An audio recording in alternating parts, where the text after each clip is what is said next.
CS604 lecture number 2। इसमें है सबसे पहले सिंगल यूज़र सिस्टम। अब सिंगल यूज़र सिस्टम क्या होता है? ऐसा सिस्टम जिसमें एट अ टाइम सिर्फ एक यूज़र कंप्यूटर की रिसोर्सेज को यूज़ कर सकता है, उस सिस्टम को कहते हैं सिंगल यूज़र सिस्टम। अब ये रिसोर्सेज एट अ टाइम एक ही यूज़र यूज़ करता है, इसलिए इस सिस्टम को कहा गया है सिंगल यूज़र सिस्टम। अब रिसोर्सेज कौन कौन सी हो सकती हैं? Printer, keyboard, mouse. इसमें different types of operating system run की जाती हैं और वो टाइप्स कौन कौन सी हो सकती हैं?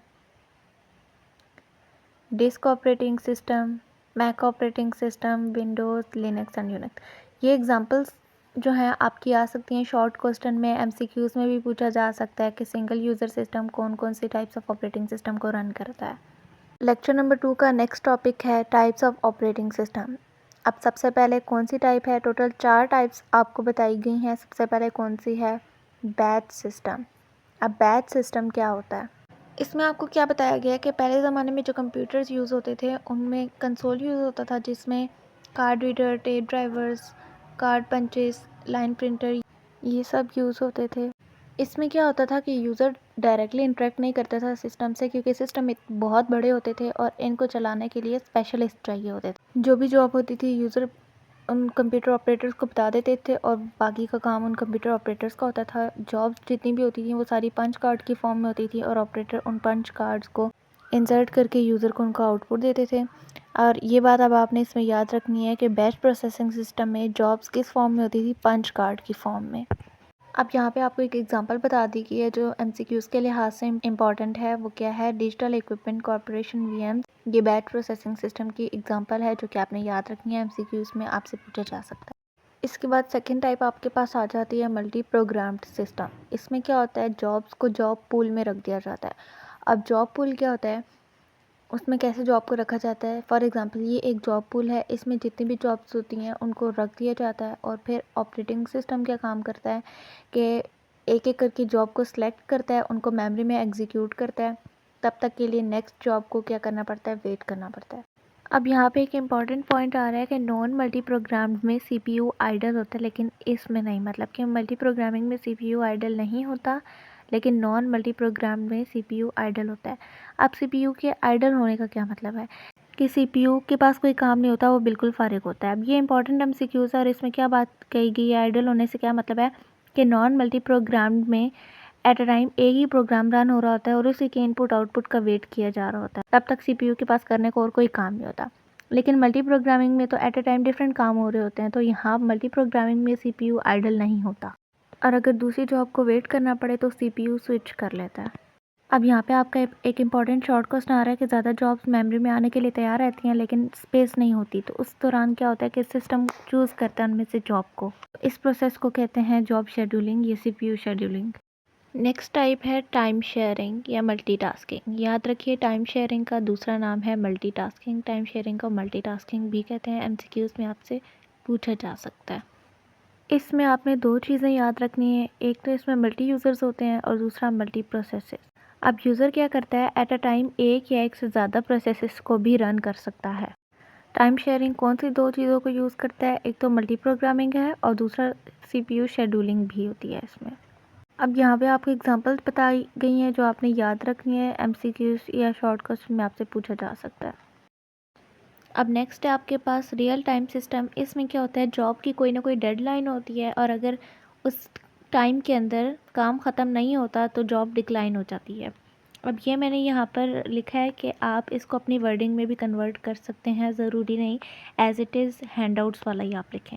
अब यहाँ पे आपको एग्जांपल्स बताई गई हैं, medical imaging system, industrial control system.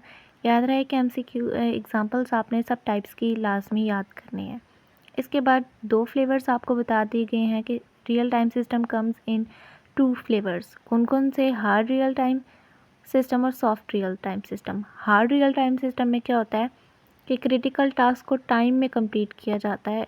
This goal requires that all the delays in the system be completed on time. कि जितने भी काम हैं वो टाइम पर ही कंप्लीट किए जाएं, जितने भी डिलेज हैं उन सबको टाइम पे ही कंप्लीट किया जाए। इसके बाद आ जाता है सॉफ्ट रियल टाइम। इसमें क्या होता है? इसमें ऑपरेशंस को डिग्रेड किया जाता है। क्यों?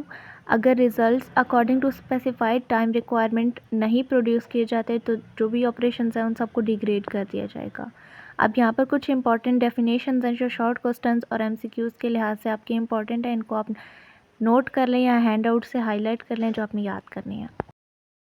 सबसे पहले है इंटरप्ट। अब हार्डवेयर डिवाइसेस एक सिग्नल जनरेट करती हैं सीपीयू की अटेंशन के लिए, उस सिग्नल को कहा जाता है interrupt. Interrupt service routine ISR, ये आपका एमसीक्यूज़ आ सकता है।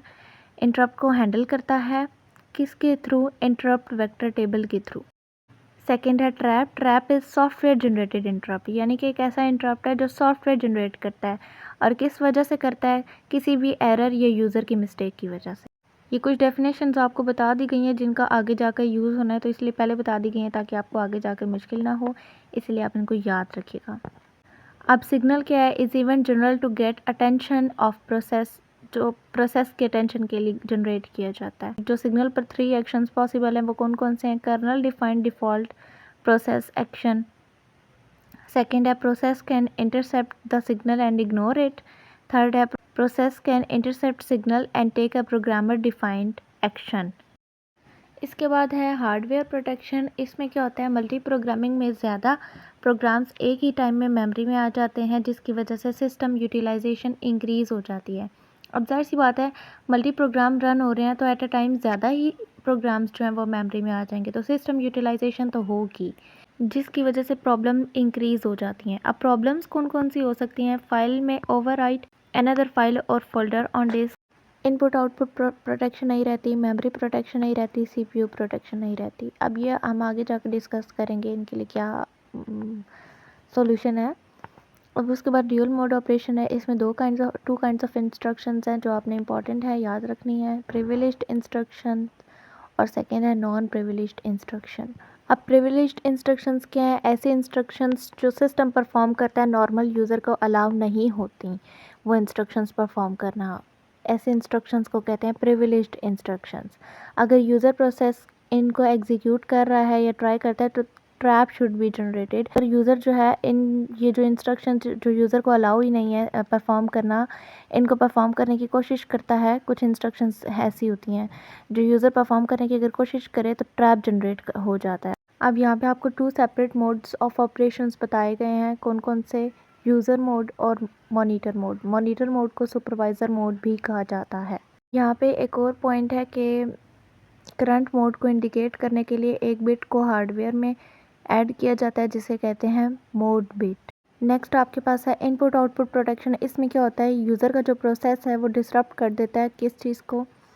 नॉर्मल ऑपरेशन को। अगर यूज़र जो है इलीगल एक्टिविटीज़ या इलीगल इंस्ट्रक्शंस परफॉर्म करेगा तो उसका जो प्रोसेस है जो वो काम कर रहा है वो डिसरप्ट कर देगा नॉर्मल ऑपरेशंस को। फिर इन इश्यूज़ को अवॉइड करने के लिए मैकेनिज़म्स तैयार किए जाते हैं जो क्या करते हैं? इनपुट आउटपुट प्रोटेक्शन करते हैं। अब यूज़र की इन इलीगल इंस्ट्रक्शंस से बचने के लिए हम क्या करते हैं कि जितने भी इनपुट आउटपुट इंस्ट्रक्शंस हैं उनको क्या कह दिया कि ये प्रिविलेज्ड इंस्ट्रक्शंस हैं, यानी कि अब ये वो इंस्ट्रक्शंस हैं जो सिर्फ सिस्टम परफॉर्म करेगा, यूज़र नहीं परफॉर्म करेगा। और यहाँ पे मैंने दोबारा प्रिविलेज्ड इंस्ट्रक्शंस की डेफिनेशन लिख दी कि ऐसी स्पेशल कमांड जो सिर्फ ऑपरेटिंग सिस्टम चला सकता है, नॉर्मल यूज़र नहीं। वीडियो पसंद आए तो लाइक शेयर एंड सब्सक्राइब ज़रूर कीजिएगा। Thank you.